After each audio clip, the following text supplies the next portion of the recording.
네, 지금 귀 기울여 볼 만한 뉴스 플레이리스트. 미국에서 날아온 청구서라는 제목으로 시작해 보겠습니다. 역대 최대 경제사절단 이끌고 미국을 찾은 윤석열 대통령. 의장대 사열과 21발의 예포 발사, 또 백악관 건너편에 있는 블레어 하우스에 머물 수 있는 기회. 이런 융숭한 국빈 접대보다 중요한 건 이번 회담의 성과일 텐데요. 방미 1호 성과, 넷플릭스에 3조 원 투자를 유치했다는 성과에 야당 반응은 싸늘하기만 합니다. 이게 대통령의 방미의 첫 성과 자랑입니까? 윤 대통령이 진짜 할 일은 따로 있습니다. 바로 저작권 문제 해결입니다. 2021년 블룸버그 통신은 넷플릭스 내부 문건을 근거로 오징어 게임의 가치를 약 1조 원으로 평가하고 있습니다. 넷플릭스가 투자한 오리지널에 대해 국내 비독점 유통과 해외 독점 저작권은 100%입니다. 다시 말해서 오징어 게임 제작사 220억에서 240억 투자 대금위에는 별도의 수익이 없습니다. 제주는 곰이 부리고 돈은 왕서방이 본다는 것처럼 넷플릭스가 불평등하게 한국에서 돈을 엄청 벌어가고 있는 겁니다. 그러니까 넷플릭스는 한국 콘텐츠 제작자를 이용해서 마치 넷플릭스 하청기지로 전락했다는 게 한국 콘텐츠 관련자들의 피눈물입니다. 이것이 불편한 진실입니다. 네, 윤 대통령 이틀째 1호 영업사원의 일정 이어가고 있는데요. 수소와 반도체와 같은 첨단 산업 생산 시설을 우리나라에 짓는데 총 19억 달러를, 이어진 한미 비즈니스 라운드 테이블에서 15억 달러를 더해 이틀 만에 약 8조 원 상당의 투자를 약속받았습니다. 여러분들께서 한국에 마음껏 투자하고 큰 성공을 할 수 있도록 저희 정부도 세계 최고의 투자 환경을 만들겠습니다. 한국과 미국의 기업이 그 반도체, IT, AI, 바이오 모든 첨단 산업의 모든 분야에서 또 서로 대등한 관계로 이제는 서로 뗄래야 뗄 수 없는 관계가 이미 되었다는 사실을 알게 되었고, 또 양국 기업인들의 어떤 열정을 느낄 수 있는 그런 자리였습니다. 네, 하지만 이 방미 전부터 주목받은 미국이 이번 회담에서 내밀 청구서, 거액의 투자를 약속받았지만 아직 풀리지 않은 문제죠. 삼성과 현대그룹은 인플레이션 감축 법안의 혜택을 받기 위해서 미국 현지에 배터리 공장을 짓겠다는 깜짝 투자 계획을 발표했습니다. 물론 그 지도자 간의 우위를 돈독히 하고 신뢰를 강화하고 해야 되는데, 신뢰라는 게 지금 경제 부분에 있어서는 우리 국민의 지금 대미 여론이 80% 이상 다 지지하지만, 네. 경제에 있어서는 지금 우리 딱 떠오르는 게 뒤통수 친다, 그런 게 떠오르잖아요. 네. 그게 동맹국인데 경제 동맹이라고 하면 명실상부한 경제 동맹이라는 걸 보여주는 거를 이번에 꼭 얻어오셔야 된다, 이렇게 네. 봅니다. 네, 대통령이 미국에 날아가 있던 시각, 우리나라를 대표하는 반도체 기업 SK하이닉스, 이 사상 최대 적자 3조 4천억 원을 기록했다는 발표가 나왔습니다. 그만큼 이 반도체 업계의 빙하기인데요. 앞서 미 백악관, 중국 정부가 미국 반도체 업체를 제재한다면 한국도 중국의 물건을 팔지 말아달라 우리 정부에 요청했다는 외신 보도가 나왔습니다. 이례적으로 정상회담에 올라갈 의제를 하루 먼저 미리 언급한 백악관. 방미 경제 협력에는 반도체 관련 투자를 조율하는 것도 포함되어 있다, 이렇게 말했습니다. 미국의 대중국 반도체 견제에 한국도 동참하기를 바란다는 뜻이 포함되어 있는 것으로 해석되고 있는데요. 이렇게 신뢰와 협력을 강조한 두 정상, 이 미국 문건 유출 문제는 더 이상 문제 삼지 않을 것으로 보입니다. 윤 대통령 현지에서 진행한 한 인터뷰에서 친구가 친구를 염탐하냐, 이런 질문을 받았는데요. 일반적으로 친구끼리는 그럴 수 없다면서도 한미 동맹의 신뢰를 흔들 만한 사안은 아니다, 이렇게 답했습니다. 백악관도 한국에 대해 우리의 약속은 철통 같다, 이렇게 화답했는데요.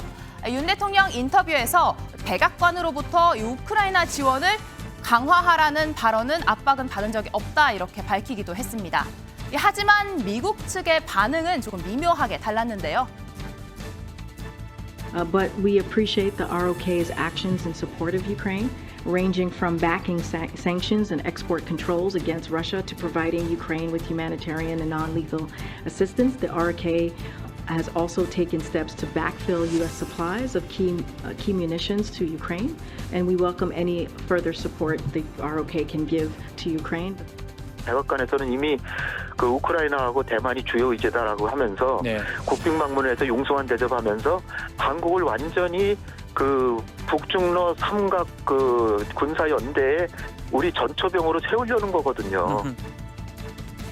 네, 이런저런 계산에도 이번 회담의 가장 핵심은 이 핵 우산 강화일 텐데요. 정상회담 이후에 미국이 별도의 공동 성명을 낼 것이라는 소식이 먼저 전해졌습니다. 윤석열 대통령과 바이든 미국 대통령은 이번 한미 정상회담 결과물로 확장 억제 방안을 담은 별도의 문건을 발표할 예정입니다. 보다 진전된 확장 억제 방안이 될 것으로 기대합니다. What I will say is that we believe that that statement will send a very clear and demonstrable signal of the United States' credibility when it comes to its extended deterrence commitments to the Republic of Korea and to the people of Korea. 네, 하지만 이 북한의 핵에 미국의 핵으로 보복한다 이런 표현을 직접적으로 담는 건 미국 측의 반발로 담기지 않을 것으로 알려졌습니다. 네, 국제관계 전문가신데요. 김재청 교수님 질문 하나 드리겠습니다. 양국 핵 운상 관련해서 별도 문건을 발표하겠다 이야기했는데 구체적으로 어떤 내용이 담길까요? 그래서 여태까지 미국이 확장 억제를 강화하겠다 얘기가 계속 많이 나왔습니다. 그리고 그를 위해서 한국과 미국이 긴밀하게 협의를 했던 것도 사실이고요. 기획 단계에서부터 훈련 단계 그리고 실질적으로 미국의 이 확장 억제 자산을 전개함에 있어서 한국이 상당 부분 참여를 하겠다는 얘기가 많이 나왔는데 네. 이런 것들이 어떤 일목요연한 문건에 담겨 있지는 않았었거든요. 그래서 어쨌든 간에 이번에는 정상회담에서 별도의 문건, 별도의 정상회담, 공동선언문에서 이 어떻게 보면은 여태까지 논의해왔던 확장 억제 강화 방안을 총집결하는 집대성이라고 할 수 있는 어떤 방안들을 갖다 구체적으로 제시를 하겠다는 것인데 지금 민 기자님 말씀하셨듯이 처음에는 북한이 한국을 핵으로 공격한다면은 미국이 미국의 핵무기를 사용해서 보복을 하겠다. 이제 이런 문건이 정상회담의 명기화될 것이다라는 예측이 나왔는데 사실 조금 어려웠던 것이요. 사실 미국이 핵무기를 사용하겠다라는 것은 전쟁을 하겠다라는 것인데요. 미국의 헌법에 의하면은 전쟁의 권한은 의회가 결정하게 돼 있습니다. 그래서 그런 어떤 법적인 문제 때문에 미국 측에서 조금 꺼려했던 게 아닌가 생각이 듭니다. 네, 그래서일까요? 일각에서는 핵 안보 문제에 집중하다가 다른 짐을 떠안고 오는 게 아니냐 이런 우려도 나오고 있거든요. 그래서 벌써 많이 떠나서 또 어떤 짐을 떠안고 오실지 모르겠는데 일단 IRA, 인플레이션 감축 법안이죠. 사실 기업하시는 분들한테 물어보면은요 흐름이 그렇게 나쁘지는 않습니다. 지금 뭐 한국의 이 전기차 자동차를 만드는 메이커들이 보조금을 전혀 못 받는 것으로 알려져 있는데 그것은 아니에요. 미국 국민들이 실질적으로 장기 리스를 하는 경우도 있고요. 장기 렌트를 하는 경우도 상당히 많습니다. 이럴 경우에는 보조금을 받습니다. 네. 그리고 미국 국민들이 실제로 그 구입을 할 경우에도 2025년인가까지는 이 보조금을 주겠다라는 거 아니겠습니까? 그래서 조금 띄워놓고 봐야 되는데요. 근데 이제 반도체 법안은 정말 문제가 많죠. 왜냐하면 한국 기업이 초과 이익을 낼 경우에는 그 초과 이익을 갖다가 좀 공유하자. 그다음에 한국이 반도체 공장을 갖다 세워놓으면 시설을 조금 가서 조금 봐야겠다. 그다음에 중국에서는 실질적으로 완전히 이제 반도체 이 사업을 갖다가 접으라는 것이기 때문에 시정해야 되는 부분이 많은데요. 이 시정은 일거에 되기에는 조금 어려울 것 같습니다. 왜냐하면 이게 미국에서는 이 행정부의 정책으로 나오는 것이라기보다는요. 이게 의회의 법안으로 나오는 것이기 때문에요. 이게 이제 행정부가 일거에 이런 것을 수정할 수 있는, 교정할 수 있는 능력도 없고요. 그래서 조금 장기적인 측면에서 교정을 해나가야 되는 어떤 중장기적인 과제라고 생각합니다. 네, 방금 반도체 얘기하셨는데 오늘 백악관 브리핑에서도 이 중국 관련된 얘기를 했어요. 우리가 제재 압박에 좀 동참했으면 하는 이야기를 했는데 이 부분에 대해서는 좀 어떻게 봐야 할지. 벌써 상당 부분 많이 동참하고 있고요. 지금 뭐 중국에서도 화가 나가지고 지금 마이크론을 퇴출시키겠다고 하고 있는 상황에서 이게 조금 더 확인을 해봐야 되겠지만 미국 정부가 한국 정부에게 그럴 경우에 이 부적분을 한국 기업이 채워 넣는 어떤 그러진 않았으면 좋겠다라는 말이 나왔어요. 근데 이게 조금 사실 여부를 갖다가 확인을 갖다 해봐야 되는데요. 실제로 사실 한국이 이 뭐 반도체에도 각양각색의 반도체가 있지 않습니까? 레거시 반도체라 그래가지고 저가 반도체일 경우에는 중국에 수출할 수 있어야 돼요. 근데 지금 미국의 요구가 전면 철수라는 것이기 때문에 이것은 분명히 조금 시정돼야 될 부분이 있는데요. 말씀드렸지만은 이게 이제 뭐 행정부 대 행정부, 그다음에 미국의 안보실과 한국의 안보실이 대화를 해서만은 될 문제가 아니고 의회에 대한 로비도 상당히 들어가야 될 것이고요. 지금 이런 어떤 미국의 반도체 정책에 대해서 불만을 가지고 있는 미국의 동맹국이 한국뿐만 아니거든요. 그래서 같은 생각을 가지고 있는 동맹국들이 조금 협력을 해서 미국에게 시정을 요구하는 것도 좀 한번 생각해 볼 만하다고 생각합니다. 네, 바이든 대통령 질문 하나만 더 드리겠습니다. 네. 국빈 방문 중에 재선 출마하겠다 발표를 했어요. 네. 트럼프 전 대통령과 맞붙게 됐는데 관전 포인트 좀 짚어주시죠. 뭐 아직 뭐 맞붙게 될지는 잘 모르겠지만 맞붙게 될 가능성이 상당히 높아졌죠. 맞습니다. 기소 때문에요. 예. 일단 뭐 한미 정상회담 기간에 맞춰서 대선 출마를 선언한 것 같지는 않고요. 이게 4년 전에 딱 요 날에 이제 출마 선언을 했기 때문에 그날이 다가왔기 때문에 지금 출마 선언을 한 것입니다. 근데 뭐 한미 정상회담이 열리는 기간에 출마 선언을 하는 것이 바이든의 어떤 국내 정치적인 입지에 도움은 되겠죠. 왜냐하면 한국이 굉장히 많은 도움을 주는 동맹이라는 그런 인식이 발생하고 있거든요. 전통적인 안보 동맹뿐만이 아니라 미국의 어떤 경제 이익에 실질적으로 도움이 되는 어떤 그런 동맹이라는 인식이 발생했다 했습니다. 작년 바이든 대통령이 한국에 왔었을 때 어떻게 보면 이재용 삼성 전자 회장으로 시작해서 정의선 현대차 회장과의 면담으로 끝나는 어떤 그런 솔직히 말씀드리면은 미국 내에서는 이 윤석열 대통령과의 회담보다 이재용 회장 그다음에 정의선 회장과의 어떤 면담이 훨씬 더 많이 부각이 됐어요. 그러면서 실질적으로 한국은 미국에게 경제적인 이익을 갖다 줄 수 있는 그런 동맹이라는 인식이 발생했기 때문에요. 이런 자리를 빌어서 바이든 대통령이 재선 출마를 선언하는 것도 바이든 대통령의 국내 정치적인 이익으로 환원이 될 거라고 저는 개인적으로 생각하고 있습니다. 네, 말씀 잘 들었습니다. 이제 풀리 시간 여기까지고요. 저는 피켓설로 다시 돌아가도록 하겠습니다.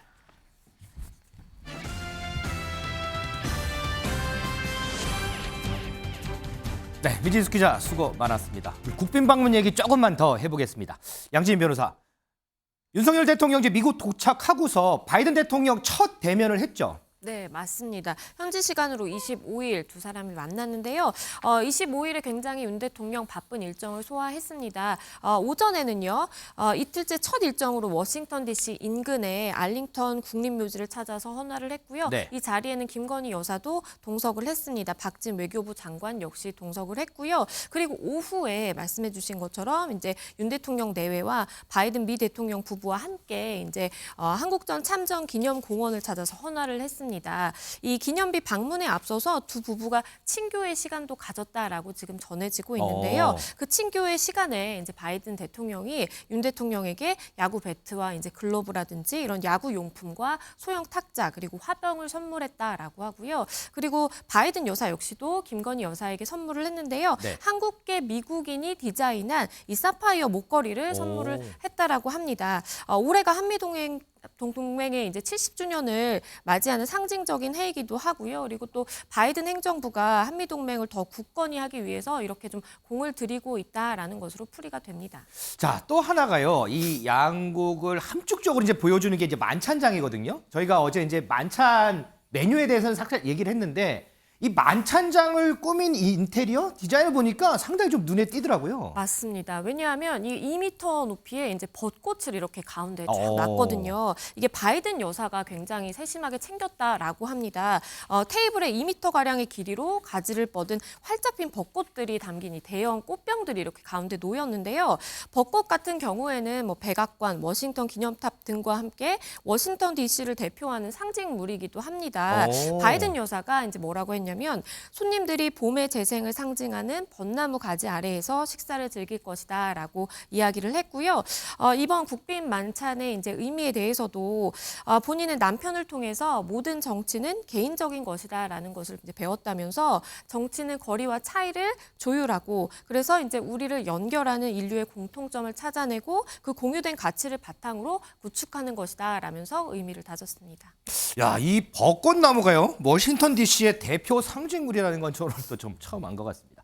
자, 김재춘 교수님. 어쨌든 이번 한미 정상회담을 계기로 한미 간 결속력은 더욱 단단해질 것으로 보여요. 네네. 그런데 최근에 윤석열 대통령이 외신들과 한 인터뷰를 보면 이렇게 요약이 되는 것 같아요. 미국과는 더 가깝게, 중국과는 조금 벽을 쌓는. 글쎄요, 이 부분 외교적으로는 어떻게 좀 평가하세요? 일단 뭐 미국과 동맹 관계를 돈독하게 하는 것이 제일 중요하긴 합니다. 하지만 미국과의 관계에서 남은 잉여분을 그냥 뭐 한국의 중국 정책과 러시아 정책으로 사용해서는 안 되겠죠. 굉장히 독창적인 대중 정책, 대러시아 정책이 필요하다고 생각하고요. 중국이 반발하는 것은 어쩔 수 없습니다. 왜냐하면은 중국은 여태까지 한국을 가장 약한 고리로 여겼습니다. 네. 한미일 삼각공조라 그러지 않습니까? 그 공조 체제에서 한국이 가장 약한 고리다. 또 그럴 것이 뭐 지난 정부에서 사실 중간지대에 위치하면서 양국가 모두의 눈치를 보는 어떤 균형 외교라는 눈치 보기 외교를 갖다 진행했었는데 그러면서 중국에게 한국은 잘하면 우리 편으로 끌어들일 수 있는 그런 국가라는 인식이 있었는데 윤석열 정부가 이런 중간지대에서 벗어나가지고 미국과의 밀착 행보를 보이니까 중국 같은 경우에는 굉장히 화가 나는 것이죠. 그래서 그런 화가 난 상황을 갖다가 여과 없이 거친 말로서 지금 표현하고 있는 그런 상황으로 판단되고 있습니다. 네. 자, 장희찬 최고위원. 윤석열 대통령이 미국에 도착해서 첫 성과가 넷플릭스로부터 3조 3천억 원 투자 유치한 거예요. 그런데 이 유치하는 과정을 대통령실에서 김건희 여사에게 보고를 한 걸로 알려져 있고 지금 야당에서는 어떻게 이거를 영부인에게 보고를 할 수 있느냐 엄청나게 비판을 하거든요. 그거 어떻게 좀 보세요? 그렇게 비판하는 분들이 대통령 없이 영부인 1호기 태워서 인도 보내고 의전에서 문재인 전 대통령보다 김정숙 여사가 앞에 뛰어가게 하는 참사를 만들었습니까? 말할 자격이 없고요. 보통 대통령 배우자들이 친환경이나 문화 관련된 이슈에 대해서 많은 역할을 하는 것은 아주 일반적인 일입니다. 그렇죠, 네. 뭐 구체적인 경제라든가 외교 안보에 개입하는 것이 아니라 환경적인 문제나 문화적인 문제에 대해서는 관심을 보이고 배우자 외교도 하고 뭐 이런저런 이 환담이나 덕담을 할 수 있는데요. 넷플릭스 CEO와의 만남에도 배석해서 한국의 젊은 작가들이나 제작자들이 재능을 꽃피울 수 있게 많은 지원해달라라는 덕담을 한 것이죠. 문화예술 전시기획자 출신이기 때문에 그 정도의 관심을 보인 것 대통령 배우자들이 의뢰하는 범위 아니라고 생각하지 이게 뭐 특별히 유별나다거나 다른 국가의 대통령 배우자들은 하지 않는 일을 했다거나라고 보기는 좀 어려운 측면이 있습니다. 자, 그러면 신정현 전 의원 생각은 좀 다를까요? 어쨌든 이 일과 관련해서 대통령실에서 영부인에게 차근차근 보고를 한 상황이거든요. 그러니까 이렇게 할 것 같았으면 기존에 있었던 제2부속실을 굳이 없앨 필요가 있었냐라는 거예요. 이렇게 공식적인 보고 채널과 공식적인 행동 채널들을 만들어낼 수 있는 부서를 굳이 없애버리고 조용한 내조를 하겠다라고 약속했기 때문에 지금의 이러한 행보들이 국민들로부터 지탄을 받는 거 아니겠습니까? 네. 예, 이전 정부 말씀하셨지만은 이전 정부 자꾸 문제 삼고 뭐 그것에 대해서 문제를 제기할 것 같았으면은 정권교체 굳이 하지 말으셨어야죠. 국민들이 문제를 제기했을 때에는 거기에 타당한 변화의 요구를 받는 것입니다. 그렇기 때문에 김건희 여사에게 보고를 한다. 사실은 법에 김건희 여사는 보고 채널에 들어가 있지 않습니다. 대통령실에서는 이러한 부분들에 대해서 명확히 알고 좀 거기에 필요한 제2부속실을 만들던 아니면 여기에 필요한 더 조치를 하던 대응을 해야 되지 전 정부 탓하는 거 이제는 좀 지겹습니다. 자, 어쨌든 뭐 의견이 갈리는 것 같은데 자, 이 부분과 관련해서 시청자 여러분들은 어떻게 생각을 하시는지 질문을 한번 던져보면서 다음 앵커의 픽으로 넘어가 보겠습니다.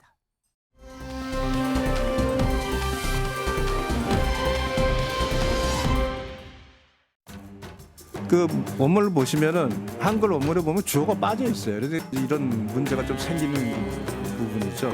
이것으로 인해서 영문에서 해석 영어 번역이 다소 오해의 소지가 있게 번역이 됐지만 그 나중에 영문에 대해서 번역 과정에서 검색을 해서 정확하게 그 실무진에서 좀 체킹을 했어야 될 부분인 것 같긴 한데 제일 중요한 게 영어 텍스트가 아니라 한글어 인터뷰 아니겠어요? 저는 그 과정에서 그 번역 과정에서 오역이라고 저는 생각을 합니다.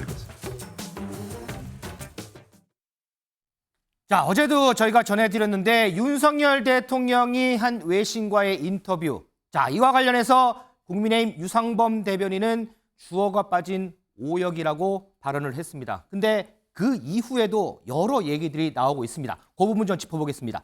민지수 기자. 어쨌든 윤석열 대통령 인터뷰 관련해서 주어 논란에서 불이 붙었어요. 그리고 직접 인터뷰했던 워싱턴 포스트 기자가 원문을 공개를 했어요. 여기까지 어제 저희가 전해드린 부분이에요. 자, 그런데 그 이후에 유상범 대변인이 한 발 뺐다면서요? 맞습니다. 앞서 이 100년 전 일로 무릎을 꿇으라고 하는 건 받아들일 수 없다. 이 문장의 주어는 일본이다. 일본이 받아들일 수 없다라고 해석해야 한다 주장했던 유 대변인. 어제 인터뷰 원문이 공개됐는데 여기에 윤 대통령 본인이 주어인 게 정확하게 적혀 있었습니다. 네. 그러니까 유 대변인 어제 저녁에 사실관계 파악에 미흡했다 이렇게 인정을 했고요. 앞으로 조금 더 신중한 태도로 논평에 임하겠다 이렇게 밝혔습니다. 자, 그런데 야당은 이걸 계기로 공세 수위를 더 높이고 있습니다. 얘기 좀 듣고 오겠습니다. 안보 관련해서 당연히 초당적 협력이 있어야 됩니다. 그러나 그건 국민을 존중할 때 가능한 일입니다. 지금 국민을 독해력 테스트를 하고 있는데 옳지 않은 일입니다. 해당 언론사가 나서 직접 인터뷰 전문을 공개하며 사실관계가 낱낱이 밝혀짐으로써 여권발 가짜 뉴스는 국제적 망신을 당했습니다. 집권 세력에게 우리 국위의 선양은 크게 기대하지도 않을 테니 제발 더 이상의 국격 추락만큼은 자초하지 말기 바랍니다. 양지인 변호사, 지금 우리가 이재명 대표, 박홍근 원내대표 얘기 들었는데 여기에다가 최고위원들까지 나섰다죠? 네, 맞습니다. 앞서서 박홍근 원내대표 같은 경우에는 이 국제적 망신을 당했다라고 표현을 했는데요.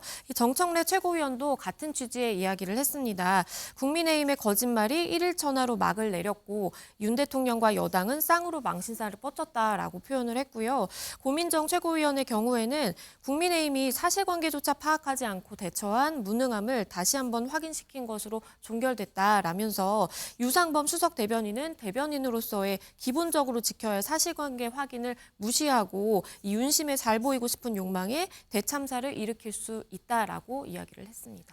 장해찬 최고위원, 이재호 상임고문도 이런 얘기를 했더라고요. 한술 더 뜬 국민의힘이 더 문제다 이렇게 지적을 했는데 어쨌든 이번 윤석열 대통령의 인터뷰와 관련해서 국민의힘이 논란을 더 키운 거 아니냐 이런 지적들 많거든요. 어떻게 보세요? 그러니까 사실 저는 이제 98년도 김대중 전 대통령의 일본 의회 연설을 예로 많이 들었습니다. 네. 그 연설에서 김대중 전 대통령이 50년도 안 되는 불행한 역사 때문에 1500년 교류의 역사를 무의미하게 만드는 것은 어리석은 일이다라고 강조를 했고 김대중 전 대통령의 역사 인식과 윤석열 대통령의 인식이 본질적으로 맥락을 같이 한다고 보기 때문에 네. 그 정도 설명을 드리면 국민들께서 많이 좀 이해해 주실 거라고 봅니다.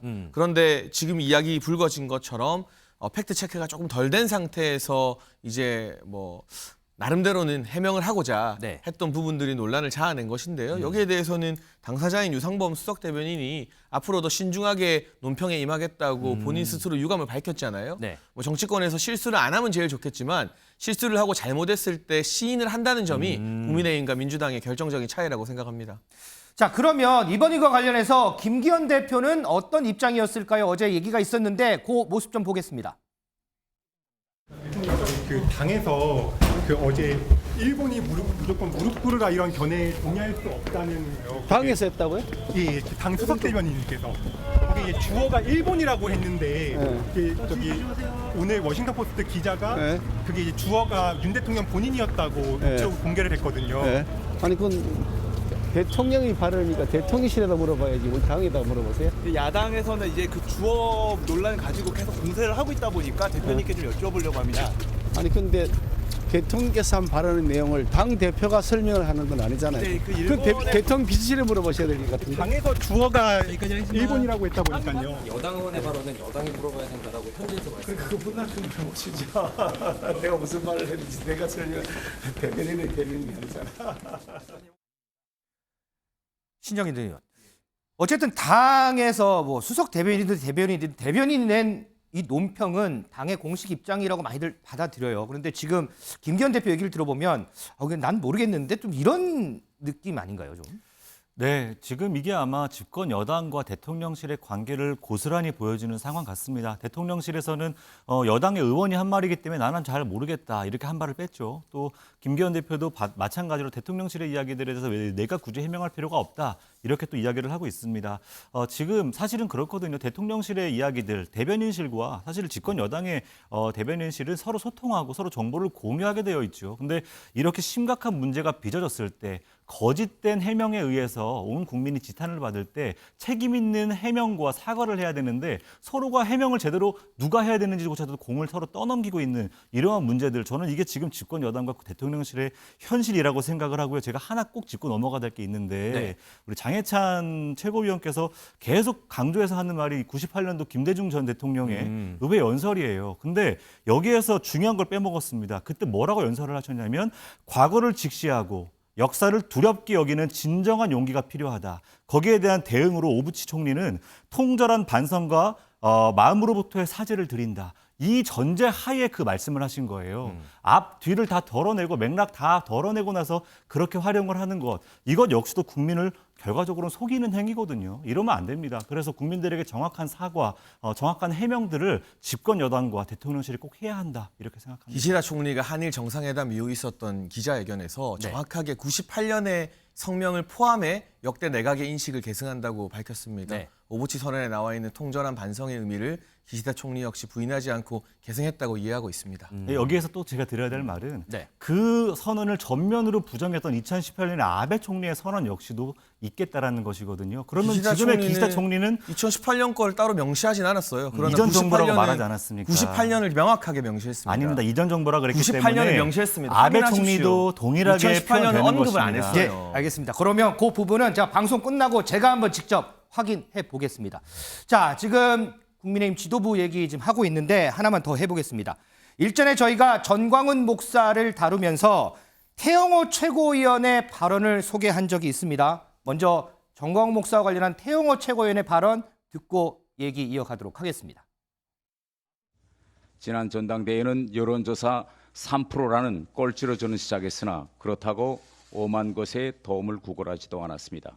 김기현 대표님을 겨냥한 발언이다 이런 해석도 나올 수 있을 것 같은데요. 아니, 오늘 그저 제가 한 발언 그대로 그대로 받아주십시오. 이진숙 기자, 태영호 최고위원이 했던 나는 애먼 곳에 도움 구걸하지 않아 저희도 이 소식 전했는데 그 이후에 당내에서도 비판이 좀 나오나 봐요? 맞습니다. 국민의힘 내부에서도 좀 너무 심각하다. 논란이 되는 발언을 연속해서 한 것에 모자라 이제는 이 당 내부에 이제 대분 사태까지 만들려고 하는 것 같다. 이런 불만이 터져나오고 있습니다. 이 국힘 내부에서 나오는 비판 발언 연이어 듣고 오시죠. 네. 선거 때 도움을 엄한 곳에 요청하진 않았다고 하는데 제 기억으로 태영호 의원이 선거 때 가장 크게 도움을 요청했던 분은 김기현 당대표가 아닌가 싶은데요. 아무튼 김기현 당대표 후보의 선거운동 과정에서 꽤나 도움을 받았다는 점 부인하기는 어려울 것 같은데. 근데 본인은 제 생각에는 본인은 자신의 그렇죠. 소신을 대해서 말하면서 본인 스스로가 그 당원들의 선택을 받았다고 말을 하는 과정에서 네, 맞아요. 나온 얘기거든요. 네. 적어도 이제 최고위원회에서 그런 모습들이 국민들에게 당 내분으로 또 보일 수 있는 측면이 있어서 그러니까요. 조금 조정을 했어야 될 부분이 아닌가 싶습니다. 이유 여하를 막론하고 당의 그 분란을 일으키거나 당원들의 그 바람과 괴리되는 그런 행동을 하는 것은 누구든지 좀 자제를 해야 된다. 특히 최고위원들 같은 경우는 선출이 된 사람들이기 때문에 더더욱 언행에 좀 신중을 기해야 된다. 그런 말씀을 드립니다. 장해찬 최고위원도 당시 회의에서 저 발언 바로 들으셨을 거 아니에요? 어떤 생각하셨어요? 근데 저 때는 뭐 저게 다른 의미가 있는 거라고는 생각하지 못했고 이후에 논란이 좀 불거졌는데 오늘 방금 제가 확인해 보니까 조선일보와의 통화에서 태영호 의원이 김기현 대표 저격한 거 아니다. 내가 그럴 이유가 없다라고 또 밝히셨더라고요. 저는 기본적으로 동료 최고위원들 발언에 뭐 숨은 의미까지 제가 해석하거나 평가하고 싶지는 않고요. 다만 태영호 의원의 발언과는 별개로 김기현 대표는 당원 과반 이상의 선택을 받아서 당대표가 됐습니다. 그렇죠. 그러니까 김기현 개인에 대한 뭐 존중이나 지지가 아니라 김기현 대표를 선택한 절대 다수의 우리 당원들의 집단 지성에 대한 존중 차원에서라도 당대표의 리더십을 구성원들이 조금 더 예우하고 존중할 필요가 있다고 생각하고 저희 당이 지금 어려운 처지에 처해 있는데 이럴수록 새 지도부 또 당대표를 중심으로 똘똘 뭉치는 선당 우사의 정신이 좀 시급한 때가 아닌가 하는 생각이 듭니다. 자, 지금 지도부 얘기하고 있는데 장 최고위원. 지도부 출범한 지 보니까 오늘 50일이더라고요. 어떠세요? 좀 짧게 느껴지세요? 아니면 50일 참 기네 이렇게 느껴지세요? 그동안 여러 얘기 많았잖아요. 5년 지난 것 같은데요. 5년 지난 것 같으세요? 왜냐하면 너무 많은 일들이 있어서 저희 지도부의 설화나 여러 가지 이 부적절한 모습으로 국민 여러분께 심려 끼쳐드린 부분은 제가 송구하다는 이야기 프레스룸에서 거의 4주째 하고 있는 것 맞아요. 같은데. 매주 하셨어요. 그러나 대통령의 이제 국빈 방문 이후로 이제는 저희 지도부도 그렇고 정부도 그렇고 이 좀 화제의 초점을 정책이라던가 또는 미국 국빈 방문에서의 성과를 어떻게 우리가 잘 또 후속 조치를 하는 것이라던가 하는 부분으로 바꿔야 된다고 생각합니다. 저희가 민생과 정책에 집중하면 오늘 뭐 장경태 의원이 대통령 보고 성적 학대했다는 정말 입에 담기도 민망할 정도의 망언을 또 민주당이 알아서 쏟아낼 있더라고요. 것이기 네. 때문에 저희가 지금 할 일은 좀 흔들리는 분위기를 수습하고 정책과 민생 위주의 정당으로 좀 기조를 빨리 재편하는 것이 필요하다고 생각합니다. 자, 오늘 이번 주도 장채고 의원 나왔으니까 또 하나 또 짚어볼 게 있습니다. 장채원이 이사장 맡고 있는 청년재단 관련인데 어제 뭐 말씀 많이 하셨겠지만 어쨌든 국무조정실 주관사업 따는 거에 대해서 야당이 엄청나게 비판합니다. 의견에 대해 좀 해명 좀 부탁드립니다. 일단 저는 민주당이 비판하는 것 자체가 너무 파렴치하다는 생각이 들어요. 그래요? 이 청년재단이라는 것을 박근혜 정부에서 설립했다는 이유로 지난 5년 동안 철저하게 팽개치고 소외시켜왔던 주역이 바로 민주당이고 제가 이 이사장을 맡으면서 청년재단을 정상화시키고 여러 지자체나 정부 부처와의 협업을 활성화시키면서 직원들의 사기나 이런 것들을 회복시키고 있습니다. 이런 말 꺼낼 자격이 없다라는 이야기를 좀 드리고 싶고요. 이번에 이제 국조실 사업 같은 경우는 전국에 흩어져 있는 청년 센터들을 우리가 도와드리고 지원하고 거기 일하는 직원분들 교육하는 사업인데 청년재단은 2015년부터 8년 동안 그 일을 국내에서 수행해온 유일무이한 기관입니다. 비슷한 일을 다른 곳이 한 것이 하나도 없어요. 만약 단 한 곳이라도 그 같은 업무를 하는 곳이 있었다면 그 일을 맡을 수 있겠으나 저희가 2015년부터 유일하게 해왔던 일이기 때문에 기술평가 점수에서 높은 점수를 받는 게 너무나 당연하다고 생각합니다. 자, 민주당의 비판에 대한 그에 대한 해명까지 한번 들어봤습니다.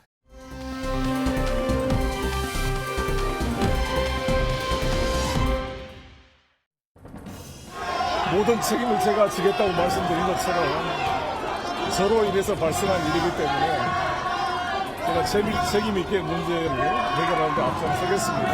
그리고 검찰은 주위 사람들을 불러서 주변을 돌기보다는 오늘이라도 저를 소환하면 적극 응하겠다는 말씀을 드리겠습니다. 자, 민주당 전당대회 돈봉투 살포 의혹과 관련해서 송영길 전 대표 앞서 프랑스 파리에서 했던 기자회견에서 민주당을 탈당하겠다 이렇게 밝혔습니다. 민지숙 기자, 실제로 탈당했어요. 맞습니다. 일단 검찰 조사에 대해서는 방금 들으신 대로 당장이라도 나가겠다. 아니 네. 검찰이 부르기 전에 선제적으로 나가겠다 이런 입장을 밝혔습니다. 이르면 오늘 출석도 고려하고 있다라고 하는데요. 송 전 대표 약속한 대로 탈당계를 제출을 했습니다. 네. 이 논란을 해결하고 복당하겠다 이런 마음이라고 덧붙였는데요. 송 전 대표는 탈당 사유서에서 본인이 당대표일 때 부동산 의혹 관련된 분들에게 탈당을 하고 의혹을 해결한 뒤에 복당하라 이런 당대표로서 결정을 했던 만큼 본인에게도 그 룰을 동일하게 적용했다 이렇게 적었습니다. 자, 이 탈당은 탈당계를 내고 접수가 되면 그 시간부로 바로 탈당이 되는 거기 때문에 일단은 지금 탈당한 걸로 보이고요. 조금 전에 민지숙 기자가 설명한 대로 검찰 출석과 관련해서는 이르면 오늘 아니면 내일 중으로 자진해서 출석하겠다 이런 입장을 나타내고 있습니다. 그런데 검찰은 자진해서 오더라도 돌려보내겠다 또 이런 입장인 것 같습니다. 자, 먼저 양진 변호사. 본인이 조사받겠다고 자진해서 가면 조사 바로 이루어질 수 있어요? 전혀 그렇지 않죠. 왜냐하면 아니에요? 검찰에서도 조사 일정이라든지 그러니까 사건이 워낙 많기 때문에 그 일정이 다 미리 정해집니다. 그리고 그냥 당사자만 소환해서 조사를 하는 경우도 있지만 참고인이라든지 대질이라든지 여러 사람이 약속을 해서 그 잡아놓은 시간이 있는 것이거든요. 그렇기 때문에 그걸 다 뒤로 제쳐두고 갑자기 기수 출석한 경우에 그걸 또 받아줘서 조사가 이루어질 경우는 굉장히 좀 드물다라고 볼 수 있겠습니다. 사실 과거에 이제 이재명 대표도 대장동 개발 비리 의혹과 관련해서 검찰과 굉장히 언제 출석할 것이냐 맞아요, 그리고 네. 한 번에 출석할 것이냐 아니면 두 번으로 나눠서 조사할 것이냐 굉장히 신경전을 벌인 적이 있기는 하거든요. 물론 국민적인 관심을 받는 그런 뭐 사건이고 그렇다 보니까 검찰 내부에서도 굉장히 좀 일정 조율이라든지 이런 걸 최대한 좀 편의를 맞추고자 하는 경우는 있겠지만 하지만 기습 출석한다고 해서 원하는 시간에 내가 딱 골라서 이렇게 조사를 받는 것은 불가능합니다. 자, 신영희 전 의원, 송 전 대표 관련해서 당 대변인 했던 김의겸 의원이 뭐 언론 관련해서 뭐 이렇게 좀 맡겠다 이렇게 얘기를 하던데 그 얘기는 뭘까요? 그럼 앞으로 이제 언론 대응에서 확실히 적극적으로 하겠다 뭐 이런 뜻인가요? 당 차원에서 아마도 송영길 전 대표의 앞으로 향후의 여러 가지 이제 행보에 대해서 지원을 하겠다라는 것 같고요. 또 송 대표가 현재 지금 현직 의원이 아니다 보니까 서포트할 수 있는 그룹이 없는 걸로 알고 있습니다. 그래서 아마 김의겸 전 대변인이 아마 서포트함으로써 그런 부분들을 좀 보완하겠다, 적극적으로 이 부분을 해명하고 대응해 나가겠다. 이 정도의 톤으로 저는 보입니다. 자, 그리고 하나가 더. 송 전 대표가 이제 탈당을 했어요. 그러면서 이번 돈봉투 의혹과 연관이 돼 있는 윤관석 의원, 이성만 의원은 거치는 어떻게 될까? 이렇게 참 궁금한 하시는 분이 많은데 자진 탈당할까요? 어떨까요? 보면. 사실 지금까지도 이 부분에 대해서 두 의원이 아무런 얘기를 하지 않고 있는 것에 대해 저는 좀 참담함을 느낍니다. 어쨌든 이 두 분이 등장하는 녹취록에 의해서 이 당 전체가 지금 쑥대밭이 되다시피 했지 않습니까? 그것의 내용과 과정, 그 결과까지는 법원의 어떤 결과를 기다려야겠지만 정치적인 책임은 반드시 져야 된다라고 생각하고요. 이미 시기가 많이 늦었다고 보지만 지금이라도 두 의원이 직접적으로 나서서 탈당 에 대한 어떤 결단을 반드시 좀 내렸으면 좋겠다라는 생각이 듭니다. 장혜선 최고위원 이건 어떻게 보세요? 1심에서 유죄받은 이정근 전 사무부 총장 여전히 민주당 당적 유지하고 있더라고요. 그럼 이거는 당 차원에서 조치를 좀 해야 되는 상황인가요? 당연하죠. 아직까지 당원이라는 건 너무 황당하지 않습니까? 근데 뭐 겁나서 이정근 전 사무부 총장 제명할 수 있겠어요? 지금도 뭐 속상하다, 당한테 배신감 느낀다라면서 진술 많이 한다는 보도가 나오는데 이제 이정근 녹취록이 문제가 아니라 이정근 노트가 조만간 언론을 통해 공개되면서 세간의 이목을 끌겠죠. 이러지도 저러지도 못하고 있는 게 참 안쓰럽고요. 저는 김의겸 의원이 송 전 대표의 대변인 역할을 하면 이게 도대체 무슨 탈당인가 싶은 생각이 들어요. 또 하나의 위장 탈당 아니냐라는 국민들의 냉소가 따라올 수밖에 없습니다. 탈당은 했는데 당의 현역 의원이 그리고 얼마 전까지 이재명 대표 대변인을 했던 김의겸 의원이 언론 대응을 맡아준다? 민주당과의 연결고리가 아주 뚜렷하게 생긴 거잖아요. 그러니까 이건 이재명 대표가 알았다면 과연 허용을 해줬을까? 알고도 허용해줬다면 정말 리더십에 심각한 문제가 있는 것 같고요.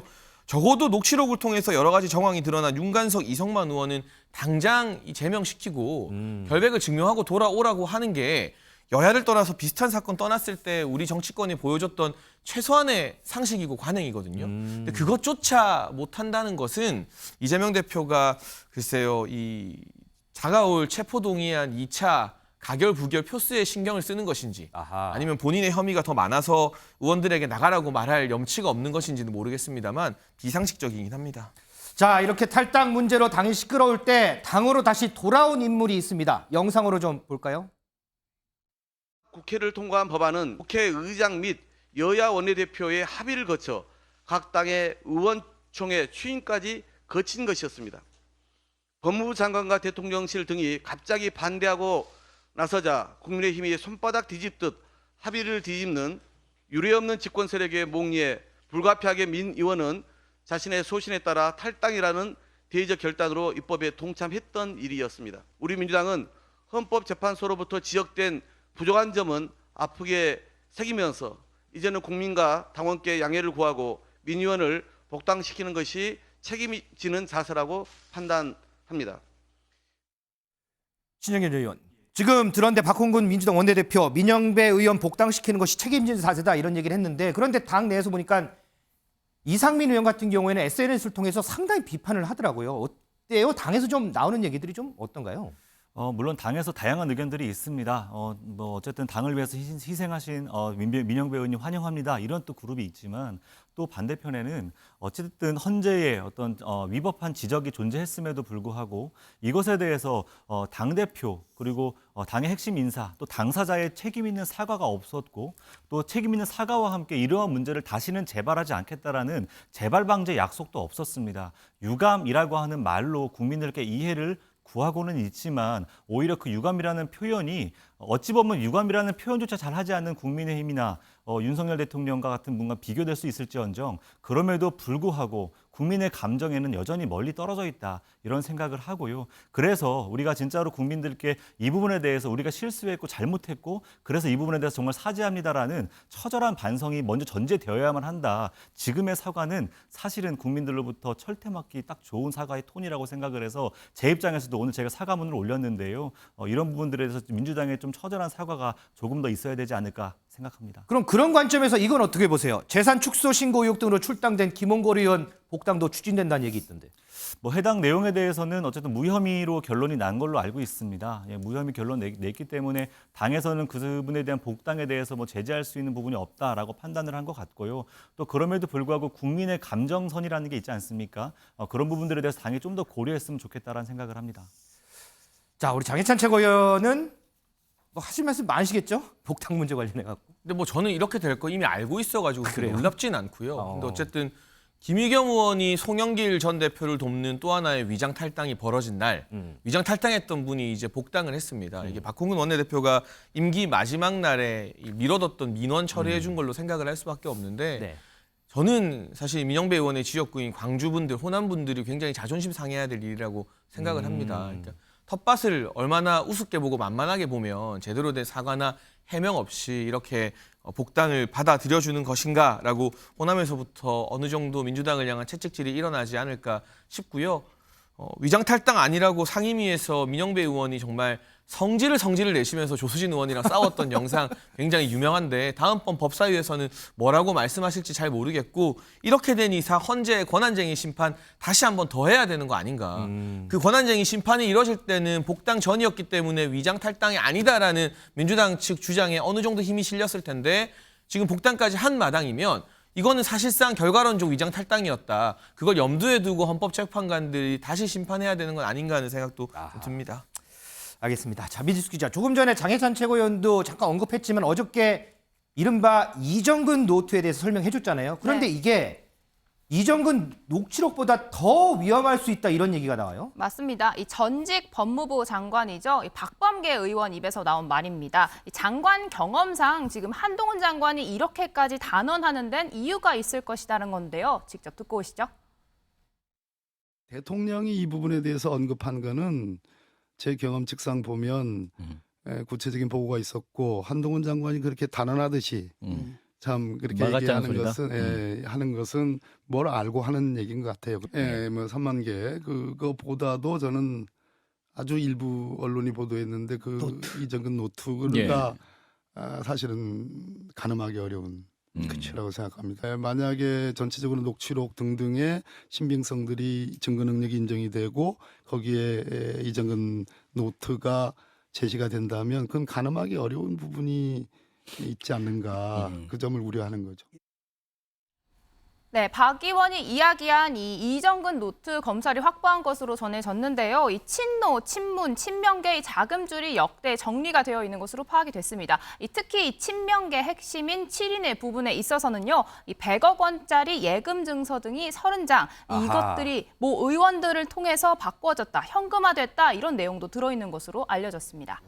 장해찬 최고위원, 박범계 의원이 이런 얘기했잖아요. 윤 대통령이나 한동훈 장관이 뭘 알고 있는 것 같다 이렇게 얘기했는데 알고 있을까요? 뭘 알고 있을까요? 이건 박범계 의원의 추측인 것 같아요. 개별적인 수사 내용에 대해서 사실 따로 뭐 보고가 되었을까? 그 부분은 박범계 의원의 추측이고 제가 확인한 바 전혀 없기 때문에 뭐라고 말씀드릴 수 없습니다. 다만 원칙에 입각해서 이원석 검찰총장과 해당 수사팀이 이정근 전 사무부총장 사건, 돈봉투 사건을 수사하고 있는데 뭐 언론 보도에 근거해서 말씀드릴 수밖에 없죠. 100억짜리 CD를 현역 의원이 나서서 바꿨다. 검찰이 이 CD를 현금화한 부분, 예금 증서 현금화한 부분을 추적하고 있다라는 보도가 사실이라면 너무 어마어마한 일이라서 저도 섣불리 어떻게 논평을 해야 될까 모를 정도인데 이정근 전 부총장이 갑자기 튀어나온 인물이 아니라 민주당 내부에서는 아주 오래전부터 밑바닥에서 네트워킹을 하면서 나름의 어떤 조직을 만드는 조직책 역할을 계속 해왔던 것 같아요. 저희 당에도 있고 어느 당이나 대중적 인지도는 별로 높지 않은데 선거 때마다 실무하고 조직하려면 누구 필요해? 그 사람, 이름 떠오르는 사람들이 정치권에 꼭 있습니다. 근데 민주당에서는 이정근 전 부총장이 그런 역할을 했던 사람 중에 하나라면 2021년의 전대가 문제가 아니라 대선 경선, 그리고 대선 본선, 또 그 이전에 굵직한 선거에서 어떤 식으로 이분이 이 불법적인 자금 운용을 했는지 지금 다 장담할 수가 없거든요. 저는 지금 드러나고 있는 송영길 전 대표 돈봉투는 빙산의 일각이라는 생각이 듭니다. 이 빙산의 본체가 드러났을 때 굉장한 후폭풍이 우리 정치권을 강타하게 될 것 같습니다. 신정현 전 의원, 지금 장해찬 최고위원 논평을 듣거나 조금 전에 박범계 의원의 얘기를 들었을 때 이른바 이정근 노트에 대해서 상당히 조금 많이 고심을 많이 하는 것 같아요.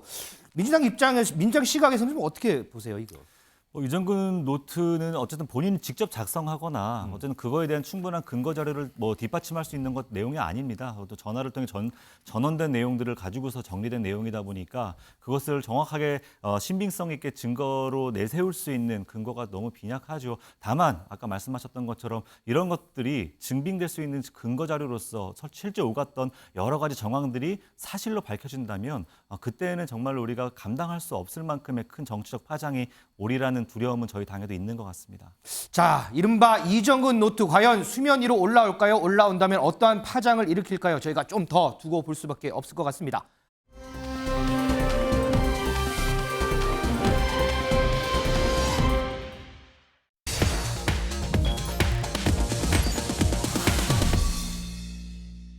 자, 이른바 계곡 살인 사건의 피의자로 1심에서 무기징역이 선고된 이은혜, 오늘 항소심 재판이 있었는데 이 부분 좀 짚어보겠습니다. 양지은 변호사, 항소심 결과 나왔죠? 네, 항소심 결과가 결국에는 사실은 이제 원심 판단을 유지했습니다. 그러니까 1심의 재판부의 판단을 그대로 사실 유지를 했는데요. 1심의 경우에 이제 검찰은 지속적으로 이 씨가 구조장비 없이 이제 이 윤 씨를 4m 높이의 바위에서 이제 뛰어내리게 했는데 이거는 사실 심리적인 지배, 가스라이팅에 의한 것이기 때문에 부작위가 아니라 자기에 의한 살인이다라고 계속해서 주장을 해왔습니다. 그런데 1심 재판부 이걸 받아들이지 않았거든요. 네. 이제 부작위, 그러니까 내가 이 사람을 구해야 되는데 구하지 않아서 이 사람이 이제 죽게 만드는 그런 부작위에 의한 살인이라고 결국에는 판단을 했습니다. 2심도 마찬가지였고요. 일단은 가스라이팅이 어느 정도 있다라고는 봤지만 사실상 그것이 살인과의 이제 연결고리가 좀 미흡하다라고 판단을 했고요. 그대로 이제 1심의 판단이 유지됐기 때문에 이은혜 씨 같은 경우에 이제 무기징역 선고를 받았고요. 같이 공범 남성의 경우에는 30년형을 선고받았습니다. 이 이은혜 같은 경우에는 여전히 자신의 무죄를 주장하는 걸로 알려지고 있거든요. 자, 어쨌든 재판부의 판단이 나오고 검찰이 공소를 하고 이런 과정에서 계속해서 무죄를 주장한다. 이런 것들이 재판부 판단, 형량을 판단하는데 영향을 많이 미치나요? 어떤가요? 영향이 아무래도 있을 수밖에 없죠. 사실 이은혜의 경우에는 항소심에서도 결심 공판에서 최후 진술서를 본인이 직접 적어와서 뭐라고 했냐면 고작 돈 때문에 누군가의 목숨을 빼앗는다는 것은 있을 수 없는 일이다라면서 본인은 그러한 얘기를 한 적이 없다라고 계속해서 부인을 했습니다. 재판부의 입장에서는 사실은 누군가 피해자가 이렇게 사망하는 일이 발생했을 때 그래도 반성문 몇 장이라도 써내고 반성하는 태도를 보이면 그래도 양형에 조금이라도 반영을 해줄까 말까인데 그런데 정작 본인이 이러한 행위를 부인하면서 나는 돈에 그런 행동을 할 사람이 아니다라고 주장하는 걸 보면 사실 재판부는 이 죄질 자체도 굉장히 나쁘지만 본인이 어쨌든 양형에서 유리한 요소로 참작해줄 만한 것이 없다라고 판단을 했을 것으로 보입니다. 자, 그런데 민지숙 기자, 이은혜가 지금 구속 중인데 이 와중에 소송을 또 진행한다면서요? 맞습니다. 바로 이 남편 이름으로 들어둔 보험금 이 8억 원을 달라라는 소송을 보험사를 상대로 진행하고 있습니다. 이은혜 씨 내연남과 공모를 해서 죽은 남편의 명의로 생명보험을 들어놨었죠. 이 보험의 만료 시점 4시간을 앞두고 해당 남성을 이 살해한 혐의를 받아서 지금 무기징역을 받았습니다. 윤 씨가 사망한 이후에 보험사에 8억 원을 달라라고 청구를 했지만 이 보험사는 이 씨가 나이에 비해 너무 납입한 금액이 많고 모든 보험금이 다 이 씨의 명의로 되어 있는 게 수상해서 이 보험금 지급을 하지 않았습니다. 여기에 대해서 돈을 달라라고 소송을 청구한 상태인데요. 네. 오늘 이 형사재판 결과가 나왔으니까 이 판단을 근거로 조만간 이 보험금 관련된 소송 재판도 열릴 것으로 보입니다. 변호사님 어떠세요? 이 옥중에서 이렇게 보험금 청구 소송하는 게 흔한 일인가요? 아니면 이게 참 이례적인 일인가요? 어때요? 사실 흔한 일은 아니죠. 이제 지금 본인이 유죄 판단을 그것도 이제 살인죄로 유죄 판단을 받았으면 사실은 그렇죠. 보험금을 청구한다라는 것은 일반인의 상식에 비추어서 사실 생각하기가 굉장히 힘든데 이은혜 입장에서는 그래도 어쨌든 본인이 이렇게 유죄 판단을 받게 된 그 계기가 결국에는 사실 돈이었기 때문에 그래도 믿져야 본전이다. 일단은 청구를 해보자라는 측으로 하겠다라고 입장을 굳힌 것으로 보이고요. 이것과 별개로 사실은 보험 사기로 판단을 하면 받을 수 없기 때문에 받을 확률은 굉장히 낮습니다. 자, 과연 이 소송 결과로 어떻게 나올지 이 부분도 좀 궁금해집니다.